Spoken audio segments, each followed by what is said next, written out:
Today's episode of the Watson Weekly Podcast is sponsored by Miracle. Miracle is a global leading provider of e-commerce software solutions. Create a value flywheel for your business with an AI-powered marketplace and retail media solution from Miracle. Over 450 customers across the globe are choosing new revenue opportunities with Miracle. What's holding you back? It's February 3rd, 2025, and this is the Watson Weekly, your essential e-commerce digest. Today on our show, risk to Amazon in the AI wars, private equity outlook in 2025, artificial intelligence moving from creating to doing with OpenAI Operator, and how to grow faster is an elusive question. And finally, the Investor Minute, which contains 5 items this week from the world of venture capital, acquisitions, and IPOs.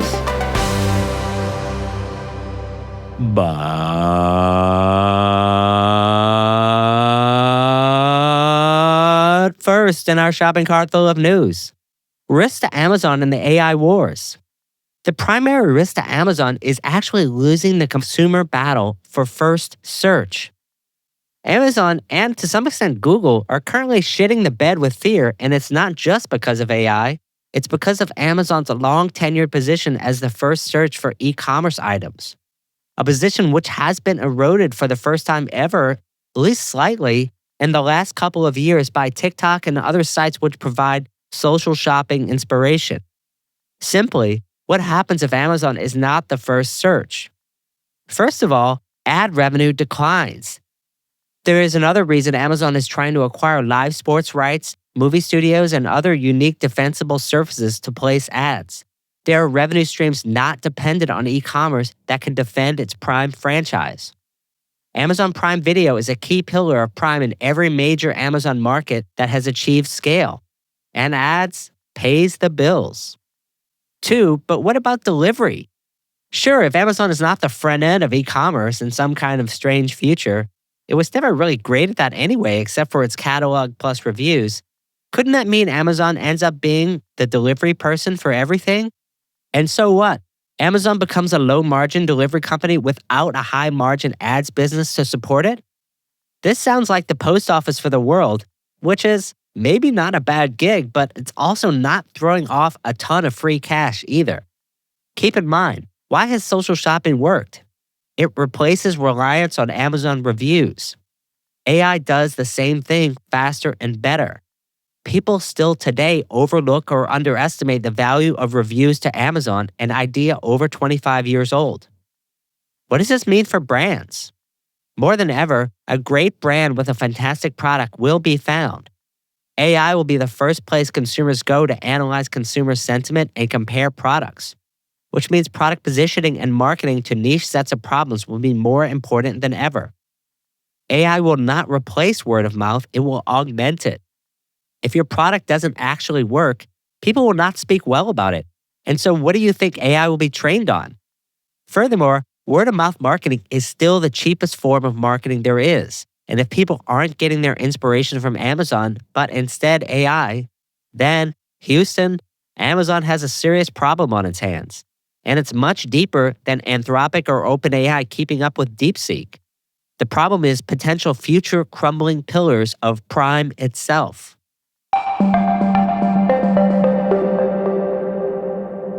Our second story, private equity outlook in 2025. COVID-era private equity investments will become chicken soup or chicken nuggets in 2025. The typical private equity firm that we all grew up with, which is maybe kind of a strange thing to say. I didn't grow up with any private equity firms. Anyway, they all grew up holding investments for 3 to 5 years generally.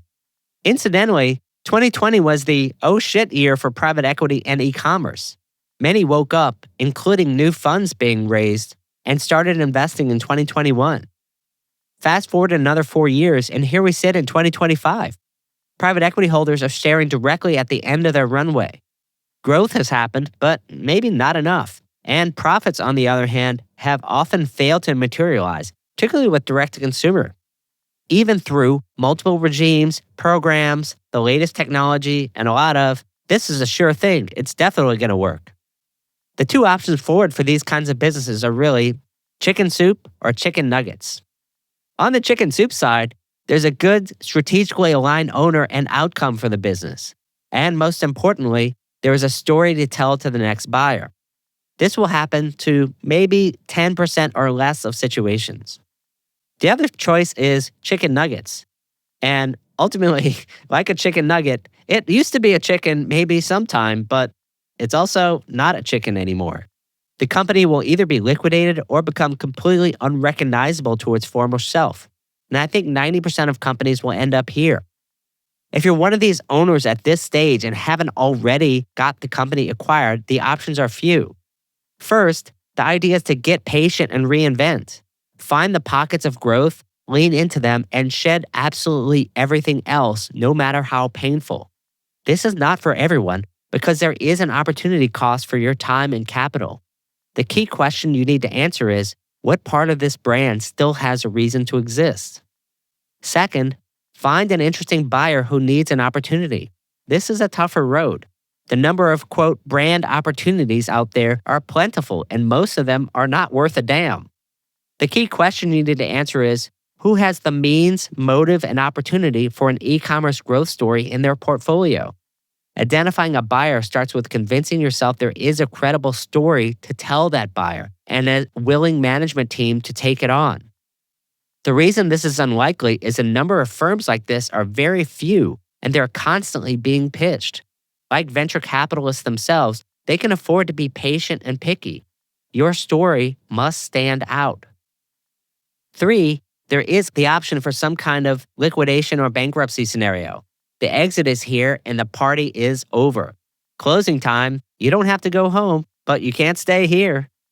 On the other hand, there is another side of this market where there is more dry powder waiting to invest than there has been in some time. This creates optimism for the future. Most investors would rather bet on the future than an old story for the past, which to me makes this a year of reinvention. It's moving day in the private equity world. Are you prepared?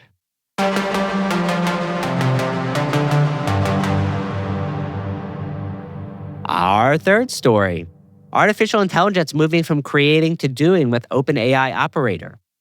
The march of OpenAI and other models has been fascinating to watch the last few years. Starting with text generation and moving to creation of virtually any media, the models have now moved up another level to performing tasks with the research preview of OpenAI's Operator. This was essentially inevitable with the pace of innovation. For humans, the future can seem quite disturbing. However, the dream has always been to free up humans from having to do menial tasks. Take the human out of the loop. For now, these tasks are likely to be quite repetitive. Does anyone remember the creation of Amazon's Mechanical Turk in 2005? This is like that, except that invention needs no Turkers. For e-commerce, this has a number of interesting applications, both business and consumer-oriented, including help you monitor something over a long range of time and take actions independently, reorder, restock, and book goods and services, automate procurement based on an understanding of company purchase cycles, needs, and opportunities. I think the use cases for a company are more interesting than the consumer ones, frankly. For large companies, it's entirely possible that procurement departments might be automated on a permanent basis. And you thought automated bot scraping lawsuits submitted to online websites owner were popular before. You ain't seen nothing yet. Yikes. We've talked about automated AI negotiation between multiple parties, and I think at this point, this is kind of a solved problem. This will happen in short order. For consumers, I could see how I might automate my Christmas shopping based on a spreadsheet of who needs a gift and what ideas they might be. The question is, will I want to? But this reminds me, especially for the business setting, your data needs to be accurate for it to have any value. Is your inventory accurate? Are you sure? And our last story, how to grow faster is an elusive question. It seems like a simple question, but it often comes with a complex answer. Being a consultant requires you to have a good deal of humility and patience. Humility that the person hiring you wouldn't be hiring you if they could avoid it. And patience that things don't often get turned around overnight. Still, there are common reasons for growth challenges, some of which I'll outline here, including your brand doesn't have a clear reason to exist anymore. You don't have a clear picture of who your growth consumer is, or why they buy from you. your offer may not be attractive anymore. And growing faster implies both a plan, which you may not have, and an expectation, which may be incorrect. Someone else in the market could be taking better care of your desired customer than you. Or you haven't given them a compelling reason to switch, which is always difficult. You may not have also stuck to the same plan for long enough, or you've changed it too quickly to see it through. Or you could have the wrong people working on it. Sometimes doing some good things, but not enough of the right things consistently enough can thwart your growth plans. Your team could be spending most of their days fighting fires, sometimes because of technology, but it could also be organizational politics, which, of course, very few leaders will ever admit to. Notice most of these reasons have nothing to do with technology. Great brands were built decades ago and did not require the latest tools to succeed. If you're finding the latest tool in search of a silver bullet, chances are the only person you are fooling is yourself. Technology has gotten really good, and there are often many paths to the same goal as long as you don't find yourself in an unsupported platform situation. Pick a stable, well-supported, growing ecosystem, and you will end up in a pretty decent place. That is, if you don't fall into any one of the many traps above. Still, diagnosing organization and process problems is a tricky business. Someone needs to want to hear the answer. In fact, this is usually the last question I ask before I sign a contract with a new client. Who wants to hear it? The answer to that question will often determine your destiny.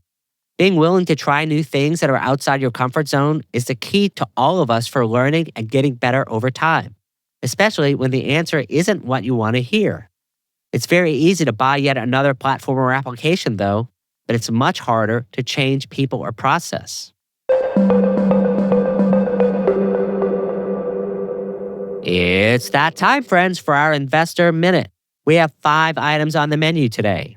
First, generative AI for fashion design platform Raspberry AI raises $24 million in Series A funding. Raspberry AI, a generative artificial intelligence platform for fashion design, has raised $24 million in Series A funding, which will be used to hire talent and further develop its product. The apparel sector has struggled to bring products to market quickly. Generative AI will help designers create multiple product variations rapidly. Expect more companies like Raspberry AI in 2025 to support designers in various sectors. Second, supply chain visibility platform Shipio raises $30 million in new funding. Supply chain visibility platform Shipio has raised $30 million in new funding that will be used to further expand in North America and the Asia-Pacific markets and invest in its platform. It feels like this sector is receiving investment weekly, and clearly investors believe that brands will need to be aware of their goods in real time. Is this a sector that's maturing, or does it have a market leader? Third, Trade Desk buys ad data platform Sincera. The Trade Desk, an independent demand-side advertising platform, has acquired digital advertising metadata startup Sincera for an undisclosed sum. This acquisition will enable the Trade Desk to offer publishers which data signals are most highly valued by advertisers. It is clear that the Trade Desk is trying to build an end-to-end solution that will rival its competitors. Fourth, consumer data platform mParticle merges with Rokt. Rokt, an e-commerce advertising platform, announced a $300 million investment in mParticle, a consumer data platform, to unlock real-time relevance across e-commerce, advertising, and customer experience. The merger is between companies that serve similar markets and improved Rokt's service and e-commerce marketing beyond advertising. And finally, UPS broadens network with Frigo Trans and BPL acquisitions. UPS announced that it completed the acquisition of German logistics companies Frigo Trans and its sister company BPL, which provides complex healthcare logistics solutions across Europe. The acquisitions enhance the end-to-end capabilities available to UPS healthcare customers who increasingly need temperature-controlled and time-critical logistics solutions globally. And that's all for this week. Till next time, Watsonians. Hi, I'm Rick Watson, CEO and founder of RMW Commerce Consulting and host of the Watson Weekly podcast, your essential e-commerce digest. Our production partner for the series is Citizen Race Car. The show is produced by Jose Baez. To hear new episodes of the show every Monday morning, subscribe now at rmwcommerce.com/Watson Weekly and wherever you get your podcasts.